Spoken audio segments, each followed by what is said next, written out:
Somos seres relacionais. Desde a infância, precisamos de interações humanas para sobreviver.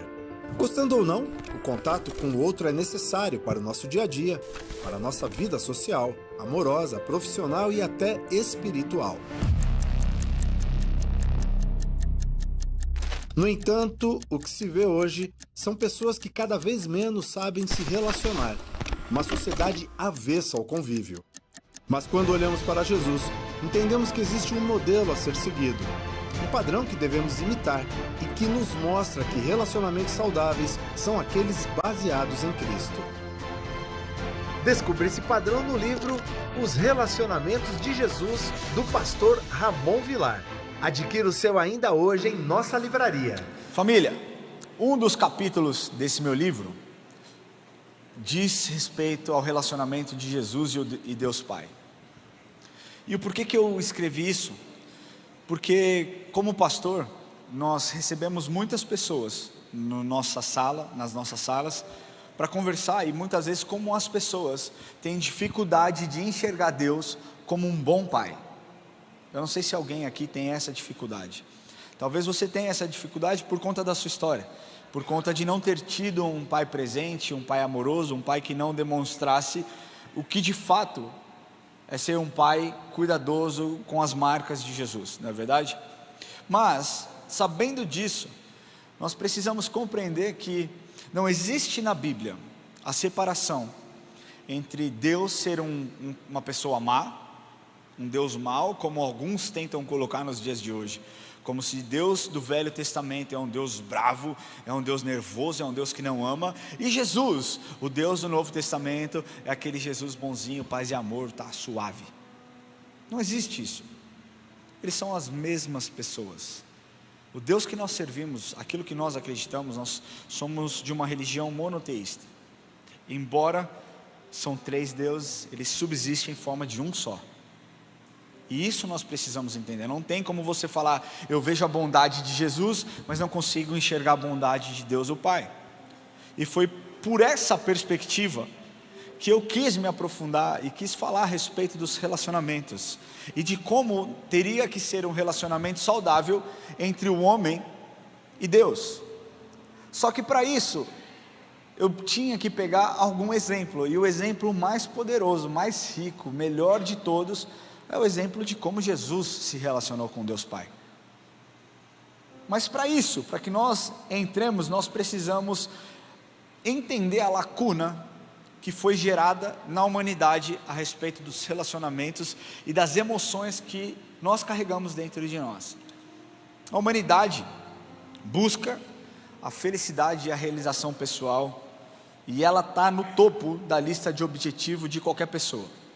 Felicidade e realização pessoal, seja no aspecto profissional, familiar, ministerial. Você quer ter sucesso, você quer realizar coisas boas, e isso não é somente no Brasil, ao redor do mundo as pessoas agem da mesma forma. Não é somente a nossa geração, não é somente a geração dos baby boomers, a geração Z, é algo que historicamente é o desejo da humanidade. Para vocês terem uma ideia, uma pesquisa feita lá em 1938, um estudo realizado pela Universidade de Harvard, eles resolveram iniciar um estudo com 268 pessoas. Eram veteranos da universidade. Essas 268 pessoas eram homens, porque as mulheres não eram permitidas entrar naquela pesquisa naquele tempo. Estou falando de 1938. Então Harvard decide fazer essa pesquisa, para investigar quais fatores contribuem para uma vida longa, saudável e feliz. E eles fizeram essa pesquisa, todos os participantes homens, e desses 268, 19 ainda permanecem vivos no dia de hoje. Mas, conforme o tempo foi passando, o estudo também passou a abranger os filhos, as esposas, mulheres foram inseridas, e lá na década de 70, aproximadamente 468 cidadãos de Boston entraram também nessa pesquisa. E ao colherem os dados a respeito da saúde física e mental de todas essas pessoas ao longo dos anos, os pesquisadores perceberam que o maior preditor para uma vida longa, saudável e feliz é a qualidade dos relacionamentos durante a meia-idade. Então, de acordo com esse pesquisador chamado Robert Wildiger, que ele é o atual diretor desse estudo, quando uma pessoa cuida dos seus relacionamentos, ela naturalmente cuida de si própria, não é verdade? E esse estudo revela também que não é a fama, não é o dinheiro, mas são os relacionamentos próximos que mantêm as pessoas felizes ao longo da vida. E essas conexões nos ajudam e ajudam as pessoas a lidar com as dificuldades.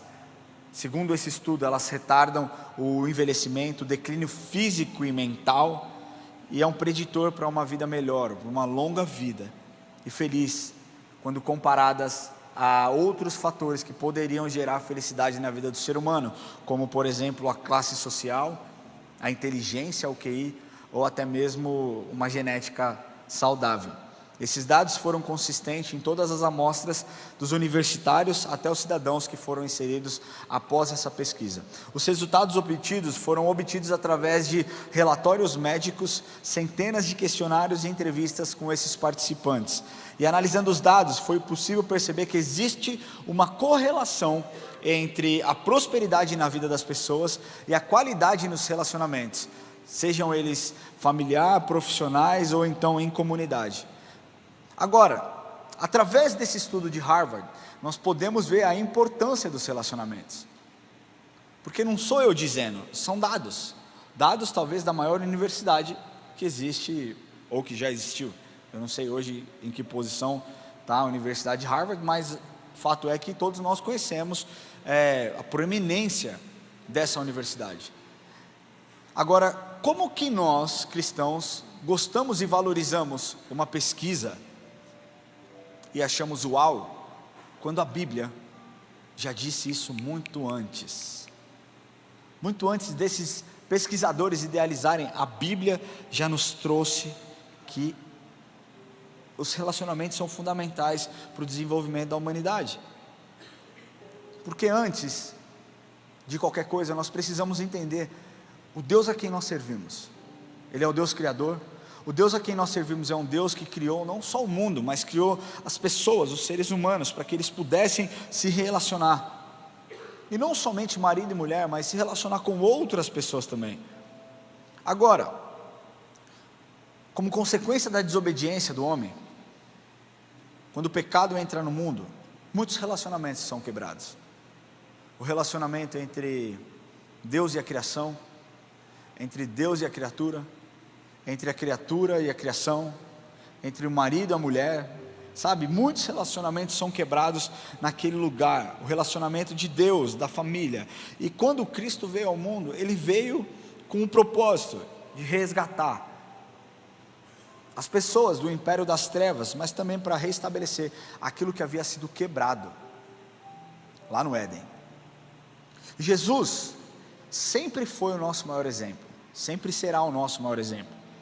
Ele somente com palavras poderia nos convencer de que, olha, faça isso, haja dessa forma.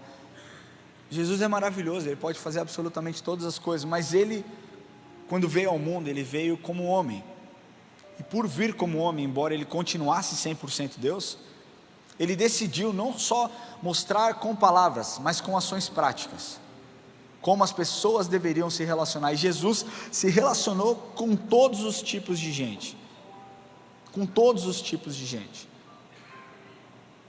É possível você estabelecer e reestabelecer relacionamentos que foram quebrados na sua vida.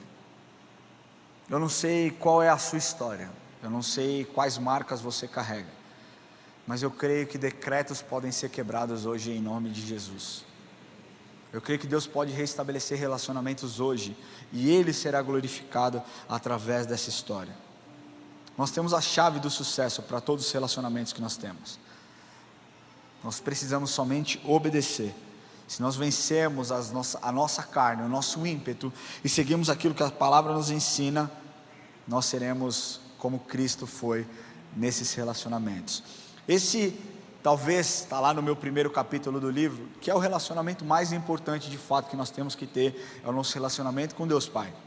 A palavra de Deus nos ensina lá em Mateus 6,36: mas buscai, pois, o reino de Deus em primeiro lugar e a sua justiça, e todas as demais coisas vos serão acrescentadas. Acima do seu trabalho, acima da sua família, acima dos seus sonhos, dos seus prazeres, Deus tem que estar em primeiro lugar. Nenhum relacionamento é mais importante do que o seu relacionamento com Deus. E Jesus se relacionava com todos os tipos de pessoa, mas o relacionamento com o Pai era algo profundo, sólido e inquebrável. E é sobre isso que eu quero falar hoje, de forma bem rápida. Eu quero abordar com vocês alguns padrões que Jesus seguiu e deixou claro para nós que se nós seguíssemos esses mesmos padrões, o nosso relacionamento com Deus Pai estaria em um outro nível. Hoje muitas pessoas dizem: eu não consigo ouvir, eu não consigo ver, eu não consigo entender a Deus. Talvez porque os seus padrões são padrões corrompidos, são padrões deturpados. Mas o Senhor quer trazer clareza para você hoje. E se você se atentar àquilo que Deus quer te mostrar no dia de hoje, meu querido, eu posso falar que você vai sair daqui transformado com a sua visão a respeito de quem Deus é. A primeira coisa que nós precisamos entender, o primeiro padrão que Jesus adotou no relacionamento com Deus Pai, foi a unidade. Hoje nós vemos pessoas egoístas, pessoas que não se preocupam com o próximo, pessoas que colocam a ganância em cima da moral, em cima daquilo que acreditam, até mesmo acima da palavra do Senhor.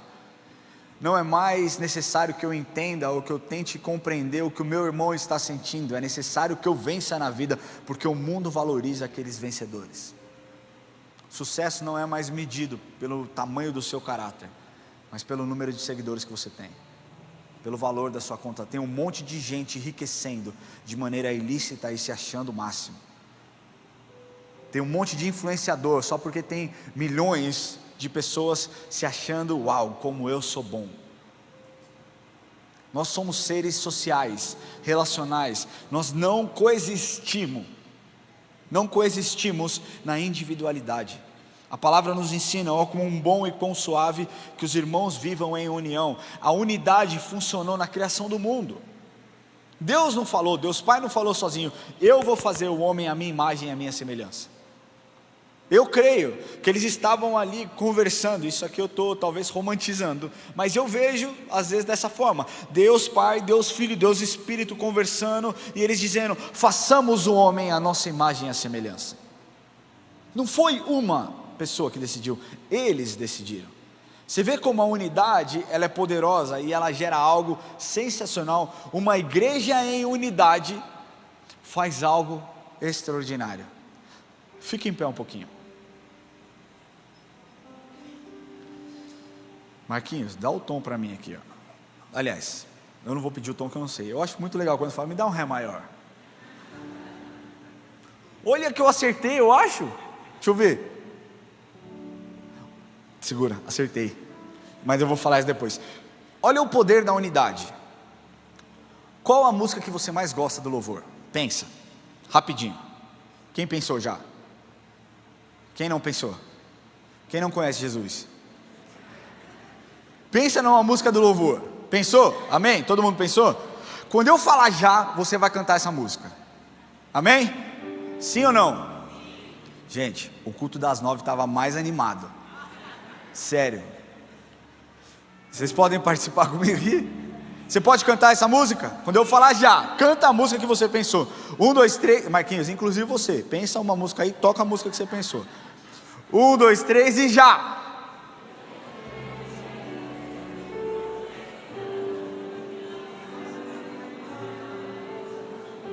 Mais alto, gente, quero ouvir a voz dos anjos. Segura. Olha o poder da unidade. Maestro, me dá um ré maior. Eu acho que é esse, talvez eu erre. Vocês vão cantar comigo. Aleluia. Aleluia. Aleluia. Aleluia. Olha que linda. Aleluia. Aleluia.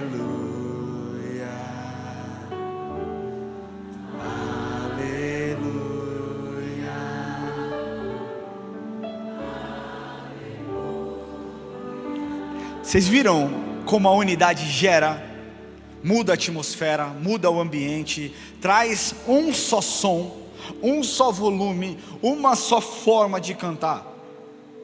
O que acontece hoje, você pode sentar. O que acontece hoje é que existem muitas vozes. Muitas vozes. Hoje é tão difícil pastorear, porque você me ouve aqui, e aí amanhã você liga a sua internet e assiste um pregador que prega o oposto daquilo que eu prego. Aí você assiste escatologia com o mestre Lamartine Pozella. Mas amanhã a sua internet pipoca alguém que acredita uma outra linha escatológica. E gera uma bagunça, não gera unidade, gera muito pelo contrário, uma divisão. Nós precisamos entender que unidade é uma palavra que permite fazer uma referência à propriedade de tudo aquilo que não pode ser dividido, sem que a respectiva essência seja destruída ou então alterada. João 10, Evangelho de João, capítulo 10, versículo 25 a 30, você não precisa abrir, você pode acompanhar aqui, diz assim: respondeu-lhe Jesus, já vou-lo disse e não credes, as obras que eu faço em nome do meu Pai testificam ao meu respeito, mas vós não credes porque não sois das minhas ovelhas, as minhas ovelhas ouvem a minha voz e eu as conheço, e elas me seguem, eu lhes dou a vida eterna, jamais perecerão e ninguém as arrebatará da minha mão. Aquilo que o meu Pai me deu é maior do que tudo, e da minha mão ninguém pode arrebatar. E o meu Pai, eu e meu Pai somos um. Você percebe a unidade aqui? Ele dizendo lá no final do versículo 30, eu e o meu Pai somos um. Para nós entendermos melhor esse contexto daquilo que está acontecendo, daquilo que nós lemos, nós precisamos entender aquilo que antecedeu esse versículo. Jesus estava ali passeando pelo pórtico de Salomão, quando então os judeus o pararam e começaram a falar com ele, perguntando: Jesus, até quando? Até quando você vai manter esse suspense? Até quando você vai ser enigmático? Se as pessoas realmente, até onde as pessoas vão acreditar que você é Cristo? Por que você não se revela? Por que você, se você é realmente Cristo, mostra quem você é? Então Jesus desenrola essa conversa com esse versículo que nós acabamos de ler.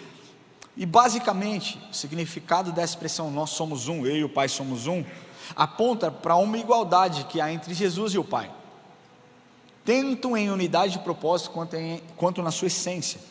E para nós entendermos certamente, ou então mais profundamente, o significado disso, nós precisamos voltar no versículo 28 e no versículo 29. No versículo 28 diz assim, Jesus dizendo: eu lhes dou a vida eterna, jamais perecerão e ninguém as arrebatará da minha mão. Nesse versículo aqui, Jesus está dizendo que ninguém pode arrancar as ovelhas da sua mão.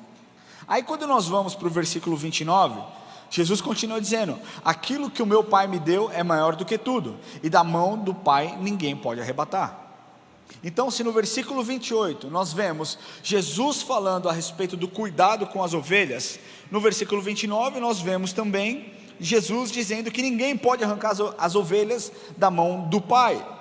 E o que nós podemos ver nesses dois versículos que antecedem a frase onde Jesus afirma que ele e o Pai são um, é que existe um amor pelas ovelhas, tanto da parte de Jesus, conforme nós vemos no versículo 28, quanto da parte de Deus, quando nós vemos no versículo 29. Tanto Jesus quanto o Pai protegem as ovelhas com um cuidado pessoal e infalível. Deixa eu te falar uma coisa, Deus não nos vê como um amontoado de pessoas. Deus olha o seu coração individual. Deus sabe exatamente quem você é. Ele consegue te enxergar no meio de uma multidão de 15 milhões de pessoas. Ele sabe onde você está. Eu dei esse exemplo no culto das 9, porque representa muito bem aquilo que muitas vezes nós pensamos ou acreditamos como Deus nos enxerga. Quando eu casei, eu fui fazer a minha lua de mel na África do Sul junto com a Érica.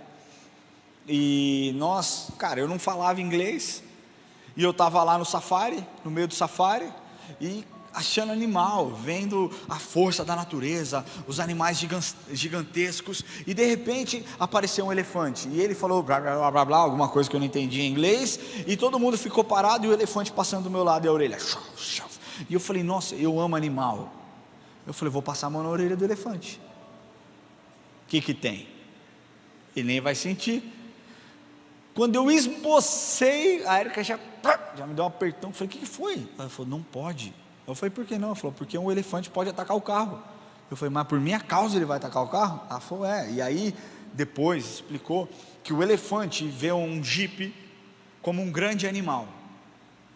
Ele não vê de forma individual algo grande com alguns pinos dentro. Não, tudo aquilo é um grande animal. E a partir do momento que aquele elefante se sentir ameaçado, ele vai se proteger atacando aquele carro.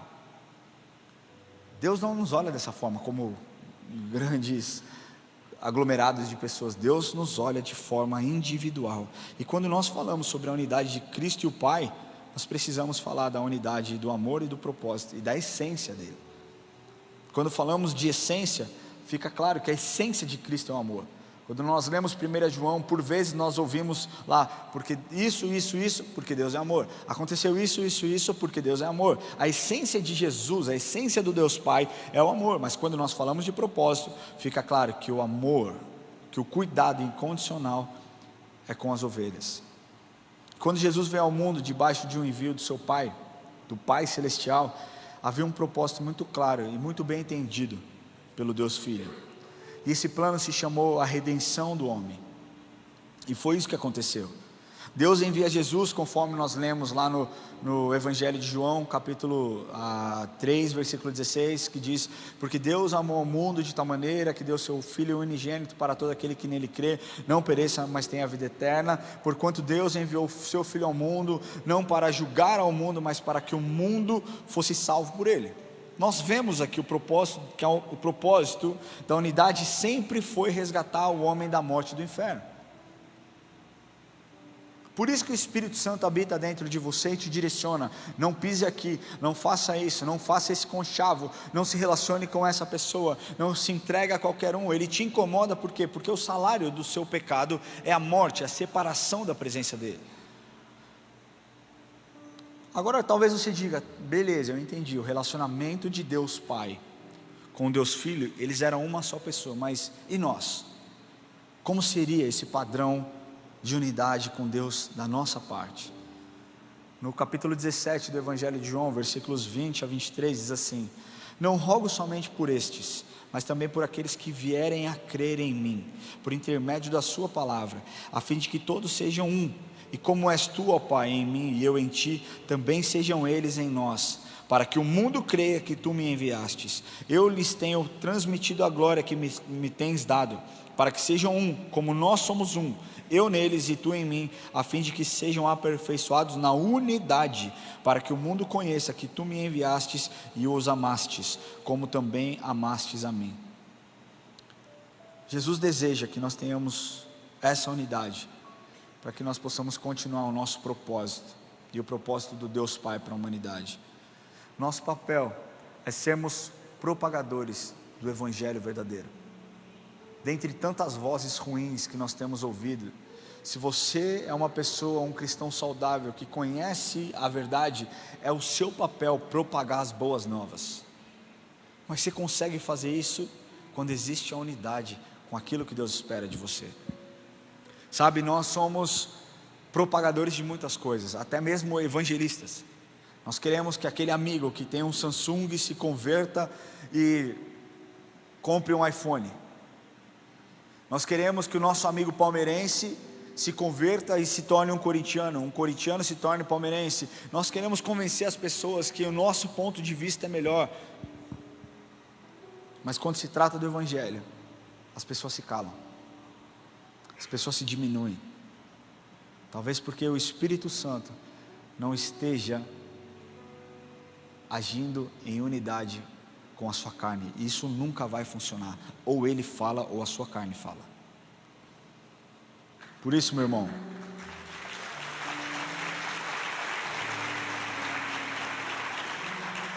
por isso eu quero te falar, dê espaço para Deus agir na sua vida, dê espaço para o Senhor ministrar o seu coração. Ele quer participar de todas as suas decisões. Ele não quer ser somente o seu consultor de negócios, Ele quer ser o Senhor da sua vida. Ele quer ser o seu salvador, Ele quer ser o seu ajudador, Ele quer te ajudar nas decisões e também para que você cumpra o propósito que Ele já designou para você lá na eternidade. Então o primeiro padrão que nós vemos no relacionamento de Jesus com Deus Pai é a unidade, e o segundo que nós vemos é a intimidade. O segundo padrão que nós vamos abordar é a intimidade. Agora, o desejo de todo cristão verdadeiro é desenvolver cada vez mais intimidade com Jesus, amém? Quem está comigo aqui? Eu não sei vocês, mas todo fim de ano, quando eu faço a lista dos meus pedidos para o ano que vai chegar, está lá, que eu me aproxime ainda mais de Jesus. E aí talvez você diga assim, você se surpreenda, uau, como um pastor fala isso? Gente, quanto mais intimidade eu tiver, mais revelação eu vou ter, mais vidas eu vou impactar. Essa é o ciclo. E eu oro todos os anos, Deus, que eu te conheça melhor, que eu conheça a revelação da sua palavra, fale ao meu coração, ministre a minha vida, e talvez você faça a mesma coisa. Todos nós queremos desenvolver e aperfeiçoar um relacionamento, e esse relacionamento é gerado através de uma intimidade com Ele. Agora, você já teve curiosidade de pesquisar o significado da palavra intimidade? Eu tive, e não existe uma definição muito clara sobre o que é intimidade. Ela pode variar de relacionamento para relacionamento. Muitas vezes se refere a um relacionamento tão próximo, mas tão próximo, que chega a ter uma conotação sexual. Mas de forma geral, essa palavra se refere a relacionamentos com alto nível de transparência, alto nível de confiança e alto nível de liberdade, onde as pessoas se conhecem profundamente, onde elas gastam tempo juntas e quase não existe segredo. Não existe outra forma de se desenvolver intimidade sem que você converse. Quem é casado aqui? Tem algum outro jeito de você desenvolver intimidade que não seja conversa dentro do seu casamento? Talvez em alguns momentos, quando vocês já forem íntimos, outras coisas ajudem a que vocês se tornem mais íntimos, mas se não houver conversa, não existe intimidade. Se não houver um espaço onde as pessoas digam num casamento o que elas pensam, o que elas sonham, o que elas querem, não existe intimidade. Se não existe um espaço num casamento onde não existe tempo para você ouvir, onde não existe, tempo para você falar, para desabafar, para pedir ajuda, conselhos, não existe intimidade. E é por isso que nós vemos hoje muitos casamentos se quebrando, pessoas caminhando para lados opostos. Por quê? Porque não entenderam que a intimidade ela é fundamental dentro de um relacionamento, e não existe um outro meio de se desenvolver intimidade que não seja através de uma conversa. Muitos fracassam por conta disso, muitos casamentos acabam por conta disso. É por isso que nós vemos índices absurdos de divórcio. No meio da igreja, nos Estados Unidos, o índice de divórcio está maior dentro da igreja do que fora da igreja. Em 2021 no Brasil, houve 938 mil casamentos celebrados no ano de 2021. Mas no mesmo ano, em 2021, 386 mil pedidos de divórcio foram feitos. Aí você vai ver os estudos, o que é apontado? Falta de intimidade, tédio nas relações, logicamente adultério. Tudo isso porque não entenderam o poder da intimidade. Nós precisamos disso nas nossas vidas. Intimidade é uma palavra-chave para um relacionamento de sucesso. Às vezes você nem precisa falar. Pela intimidade você só olha a pessoa, você já sabe que a pessoa não está bem. Às vezes a Érica me olha e ela fala: o que você tem? Está acontecendo alguma coisa, me conta. E eu sou um cara muito fechado, às vezes eu tenho muita dificuldade de me abrir, de expor o meu coração. Ainda assim, com 15 anos de casado, eu sofro com isso, não está certo, eu preciso, mas ela me conhece de olhar. Isso é intimidade. E o relacionamento de Jesus com Deus Pai era um relacionamento de intimidade. E se nós olharmos com cautela para as Escrituras, nós podemos notar facilmente que Jesus tinha uma vida de conversa. E conversa para nós cristãos com Deus é oração. Em todos os evangelhos nós podemos encontrar relatos de Cristo orando a Deus, ensinando e estimulando os seus seguidores a orar. E mais uma vez, não somente com palavra, mas também em ações. Jesus não disse: olha, eu vou te ensinar, vai lá e fala com Deus, ora. Agora deixa eu te dar uma dica. Não existe uma forma de você orar. O negócio é você orar. Hoje, cara, é difícil às vezes. As pessoas criam um padrão de oração que é difícil acompanhar. O cara coloca tanta palavra difícil que você se perde na primeira. Você fala, o que ele falou aqui? O que significa essa palavra? Ó, excelentíssimo Deus, Deus de Abraão, Isaac e Jacó, o Deus que tudo vê, que tudo pode, fala, opera, magnífico, estrombolicamente maravilhoso. E vai, cara, e vai falando, e vai colocando palavras. Jesus não está preocupado com a quantidade de vocabulário que você tem. Jesus está preocupado com o seu coração, o que está no seu coração. Põe para fora o que está no seu coração. Às vezes você vai falar de um jeito simples, pouco importa. A oração não diz respeito a um nível de intelectualidade, diz respeito a um coração quebrantado que se debruça diante da presença do Senhor, clamando socorro, auxílio em momentos de luta. Quem tem filho aqui? Quem tem filho adolescente? Não sei se vocês sofrem isso, mas às vezes eu sofro. Meu filho às vezes chega e fala, pai, aconteceu uma coisa. Aí eu, tá? E essa coisa aconteceu. Aí eu, beleza? E essa coisa, no terceiro coisa já me dá uma coisa. Que eu falo, por que tanta coisa? Por que não fala logo? Desembucha. E ele vai ali, às vezes ele não tem as palavras ainda para expressar aquilo que ele está sentindo. E ali eu tenho que sentar, ouvir, sabe? E eu falo, Enzo, fala o que está no seu coração. Eu vou tentar te entender. Fala, só põe para fora. E aí ele fala, assim, você vai ficar bravo? Eu falo, não sei. Pode ser que sim, pode ser que não, tudo depende. Mas a gente não quer que nossos filhos tenham uma formalidade para lidar com a gente.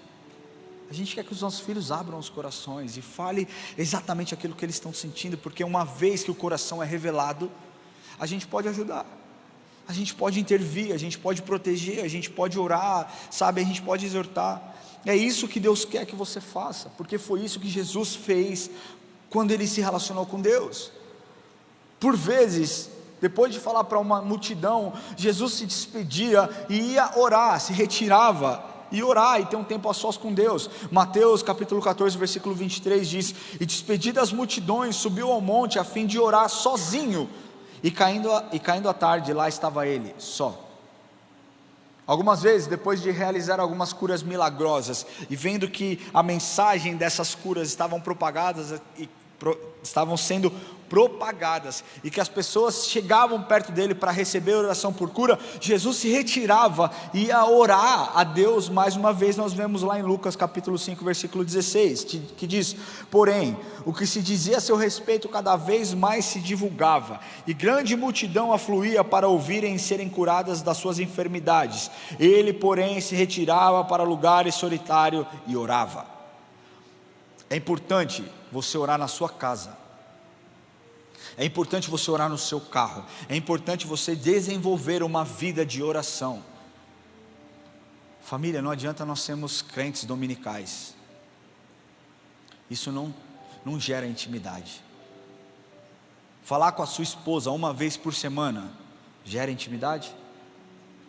Aí você vai e se declara para ela, eu te amo, você é a flor mais linda do meu jardim, você é a mulher perfeita que Deus me deu, você é a esposa que edifica a minha casa. Só que você fala isso só domingo, segunda, terça, quarta, quinta, sexta e sábado você não abre a boca. Isso desenvolve intimidade? Não. Com Deus é a mesma coisa.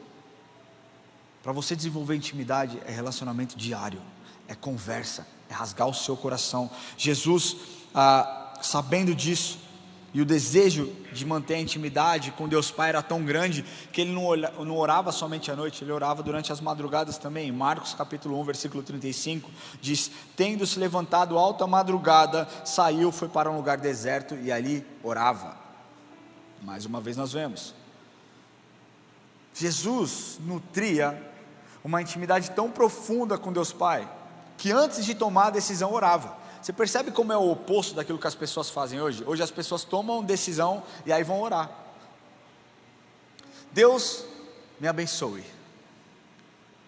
Fiz sociedade com esse estelionatário. Ora antes, Senhor, revela quem é esse cara que eu estou fazendo sociedade. É um estelionatário? Meu amigo, Deus vai te revelar. E Deus às vezes vai revelar através de outras pessoas. Deus não quer o mal do seu filho, Deus quer o bem, mas a gente tem que parar de tratar Deus como um servo. Ele não é servo, Ele é Senhor. Nós o servimos, nós o adoramos. Deus não te deve nada, Deus não me deve nada. A gente tem que parar de querer colocar Deus na nossa agenda. Nesse horário eu tenho disponibilidade, nesse horário eu já não tenho mais, eu tenho o meu futebol, eu tenho a minha vida, eu tenho o meu casamento, eu tenho o cinema, eu tenho os meus filhos. Não, Deus tem que ter a sua agenda livre para Ele fazer o que Ele quiser. Jesus sabia disso, que precisava da direção de Deus nas decisões. Lucas capítulo 6, versículo 12 a 13 diz: naqueles dias, retirou-se para o monte a fim de orar, e passou a noite orando a Deus, e quando amanheceu, chamou a si os seus discípulos, e escolheu 12 entre eles, aos quais deu também o nome de apóstolos.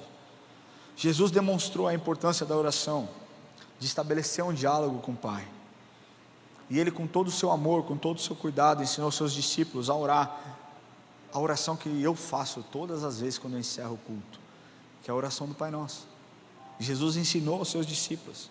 Um pouco antes de ser capturado, Jesus ali aflito, angustiado, sabendo da dor que viria, Ele orava incessantemente, conversava com o Pai, e a forma como também ouvia a voz do Senhor através do diálogo, era através da palavra. E por isso é importante você manter uma rotina de leitura da Bíblia, por duas razões. A primeira, para que você cheque que o que tem sido que tem sido dito em cima dos púlpitos é e vem do Senhor ou não. Tudo que eu estou pregando aqui, checa na Bíblia, irmão. Abra sua Bíblia, leia, procure, porque eu já vi um monte de pregador, não aqui, tá gente, perante Deus, não aqui, mas eu já vi um monte de pregador na internet que cita versículo que não existe, que fala coisa que não tem na Bíblia. Então é importante que você, gere o hábito da leitura, para que você veja se está certo ou não. Não estou falando que você vai ter o entendimento da interpretação, mas para isso os pastores estão aqui, para tirar suas dúvidas, para te ajudar a caminhar. Nós não queremos pessoas que não se atentem ao Evangelho, nós não queremos cabresto nas pessoas, nós queremos que as pessoas vivam experiências únicas. É importante você ler a palavra do Senhor, desenvolver uma rotina de leitura, porque nós vemos que Deus instruiu certos assuntos, e lá contém as respostas que muitas vezes nós queremos. A verdade é que à medida que nós buscamos a palavra, oramos, nós geramos ainda mais intimidade com Deus, nós aumentamos a nossa fé, e passamos a viver com o coração preso ao que a palavra de Deus nos ensina. Romanos 10, 17, assim a fé vem pelo ouvir, e a mensagem é ouvida pela palavra de Deus. Nós precisamos, família, falar. Nós não precisamos ter reservas para orar ao Senhor. Nós precisamos aprender que Deus é real e ouve as nossas orações. Por isso eu digo para vocês: ore, leia a palavra, busque ao Senhor, gere intimidade, porque Ele vai responder as questões que você tem. Ele vai abrir as portas que precisam ser abertas, vai fechar portas que precisam ser fechadas, porque Ele é um Deus fiel. Nós falamos sobre o padrão da unidade, sobre o padrão da intimidade, e agora vamos falar sobre o terceiro e último padrão, que é o padrão da obediência. Um relacionamento é uma via de duas mãos, não é algo unilateral. Nenhum relacionamento é sério o suficiente se somente uma parte se dedica de forma integral. Desde o princípio, o que Deus pediu para o homem, para Adão e Eva, é para que Adão e Eva confiassem e obedecessem ao Senhor. Ele diz: olha só, de todas essas árvores vocês podem comer, de absolutamente todas, menos dessa árvore vocês não comam. E ele nem precisava explicar, mas ele disse: porque o dia que comerem, certamente vocês morrerão. Ou seja, por que eles morreriam? Pouco importa, eles tinham uma ordem: obedeçam. Ai, mas eu não concordo com o que a palavra do Senhor diz. O problema é seu. A Bíblia não nos dá lugar para que você crie a sua própria ideia. Na verdade você até pode fazer, mas aí você não confia na inerrância da Bíblia, e aí o assunto muda, a discussão muda. Estou falando para aqueles que confiam que a Bíblia é inerrante. Satanás sabe das dificuldades do ser humano. A insatisfação é o primeiro estágio da rebelião.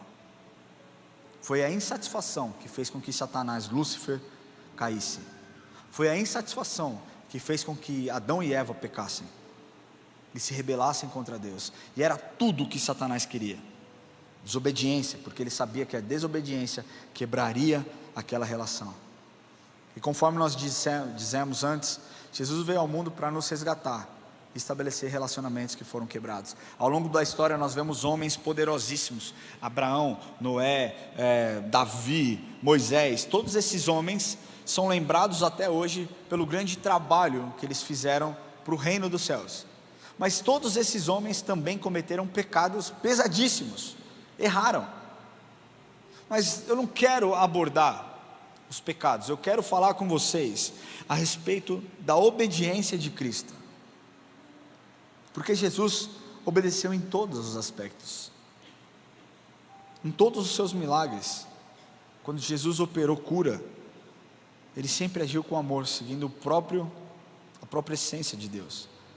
E a verdade é que no jardim do Éden, o homem foi afastado da presença do Senhor, os relacionamentos foram quebrados, mas também foi em um jardim, no jardim do Getsemane, que Jesus nos redimiu, nos resgatou, e o plano começou a ser escrito novamente. E a maior demonstração de amor que nós podemos dar a Deus é a nossa obediência. A palavra de Deus diz em João 14, 21: aquele que tem os meus mandamentos e os guarda, esse é o que me ama. E aquele que me ama será amado por meu Pai, e eu também o amarei e me manifestarei a ele. Você quer mostrar para o Senhor como você o ama? Obedeça. Obedeça em todas as áreas. Deus está te pedindo: renuncie à pornografia, renuncie à pornografia. Deus está te pedindo: renuncie à língua maledicente, renuncie à língua maledicente. Deus está te pedindo: renuncie os seus pecados mais ocultos, que eu vejo, talvez ninguém vê, mas eu vejo. Renuncie, isso é obediência, e você vai ver aquilo que Deus vai começar a fazer na sua vida. Deus vai fazer. Sabe, de todas as coisas que tem sido dita nos púlpitos, talvez o que eu mais tenho sentido falta é falar sobre santidade. Falar sobre santidade é cutucar o pecador, gente.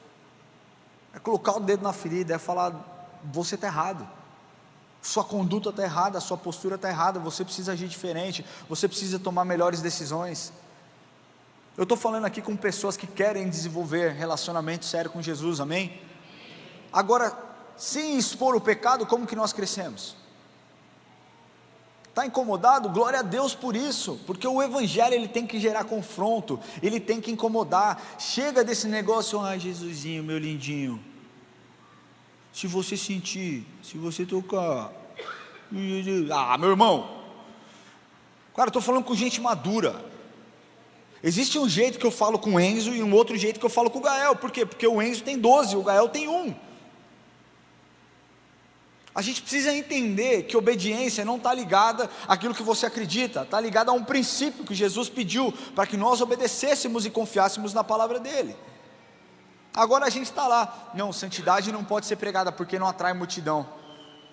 Pouco importa, o que adianta eu ter uma igreja com multidões se elas estão se perdendo e indo para o inferno? Não é sobre quantidade, é sobre a qualidade do que tem sido pregado, gente. A gente precisa levar a sério o Evangelho, cara, sabe? Cara, ser crente nominal é terrível. É o maior engano que um cristão pode viver, é ser um cristão nominal. Não dá para ser assim. E santidade é isso. Santidade é você abrir mão daquilo que você quer, não é algo que foi sugerido, não é algo que Jesus falou: talvez se você sentir, se você acordar bem humorado um dia, santidade, lembra disso. Não. A palavra diz: E em Hebreus capítulo 12, versículo 14: esforcem-se para viver em paz com todos e para serem santos. E ele conclui: sem santidade ninguém verá Deus. Olha que forte isso: sem santidade ninguém verá Deus. Ou seja, existe uma condição clara que a Bíblia nos impõe, que provavelmente Paulo escreveu. Nós dizemos provavelmente porque não existe ao certo se foi Paulo ou não, mas eu acredito que tenha sido Paulo. Existe uma condição para aqueles que querem ver o Senhor: é viver em santidade. Isso não é algo novo, somente do Novo Testamento.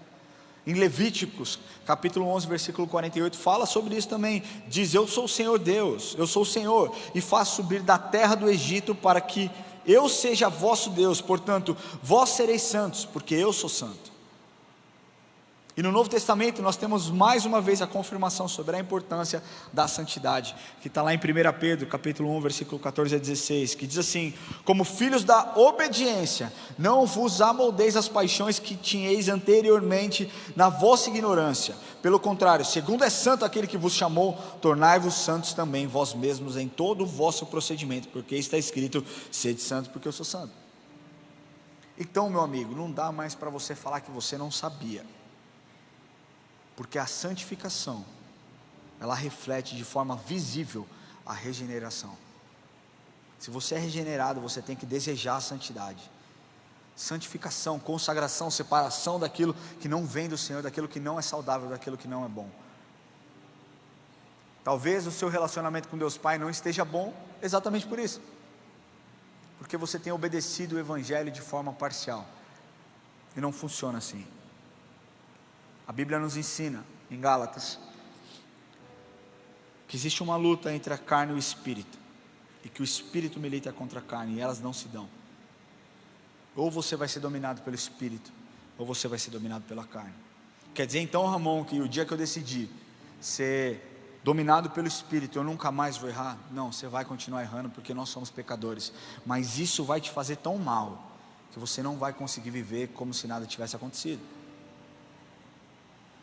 O Espírito vai te livrar muitas vezes, outras vezes você vai cair, mas quando você cair, você dobra os seus joelhos no chão e faz aquilo que Provérbios nos ensina: aquele que confessa os seus pecados e as suas transgressões e as deixa, alcança a misericórdia, e o Senhor vai mudar a sua história. Eu queria pedir que você feche seus olhos. Eu queria falar em primeiro lugar com você que entrou aqui hoje pela primeira, segunda, terceira vez, eu não sei quantas vezes você já veio aqui, mas para você que nunca entregou o seu coração para Jesus. Nós estamos falando de um relacionamento verdadeiro entre Deus e Jesus. E só existe um caminho de você desenvolver um relacionamento saudável com Deus Pai: através de Jesus. Porque a palavra de Deus nos ensina, Jesus dizendo: eu sou o caminho, a verdade e a vida, e ninguém vem ao Pai senão por mim. Essa mentira de que todos os caminhos levam a Deus tem levado todas as pessoas ao inferno, porque só existe um caminho que te leva a Deus: Jesus Cristo. E você entregar o seu coração para Jesus, não é você se tornar um religioso, não é você se tornar um membro da IA, mas é gerar a possibilidade de uma intimidade através da sua busca e da sua devoção. A palavra do Senhor nos ensina: entrega o teu caminho ao Senhor, confia nele e o mais Ele fará.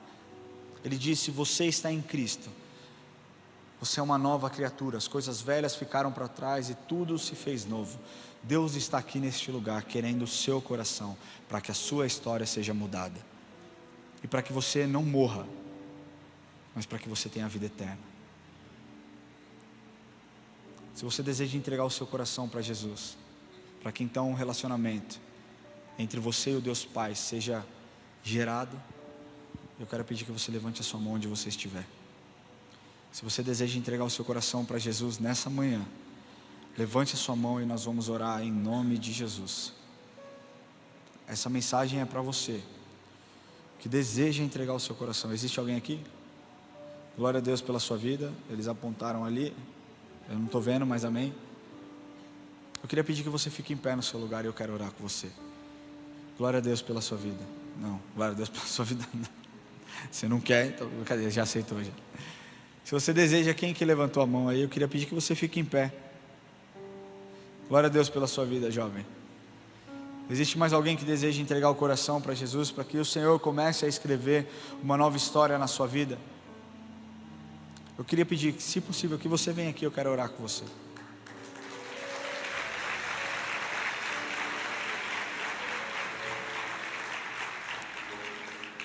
Vem aqui à frente aqui, ó. Ainda dá tempo. Se você deseja entregar o seu coração, sai do seu lugar e vem aqui, a gente vai orar, amém? Glória a Deus pela sua vida, jovem. Que bom que você tomou essa decisão. Deus tem uma nova história para você, cara. Eu creio que a partir de hoje um marco foi feito, foi estabelecido.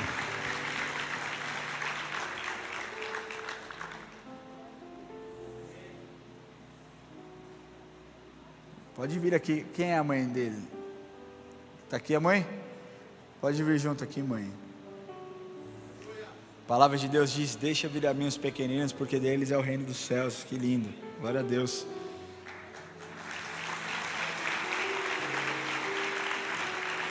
E eu queria pedir para vocês, que vocês coloquem a mão no coração de vocês, que vocês orem assim: Senhor Jesus, hoje eu entrego o meu coração em tuas mãos. Jesus, eu te peço que o Senhor perdoe os meus pecados e escreva o meu nome no livro da vida. Me ajuda, Senhor. Espírito Santo, toma o meu coração, a minha mente e me ajuda nesse processo, em nome de Jesus, amém, amém. Eu queria pedir que vocês sigam a equipe de consolidação, para que nós possamos fazer uma oração de forma individual. Se você também fez essa oração de forma online, que você aponte a câmera do seu celular para esse QR Code e entre em contato com a gente. Eu queria pedir para a igreja ficar em pé.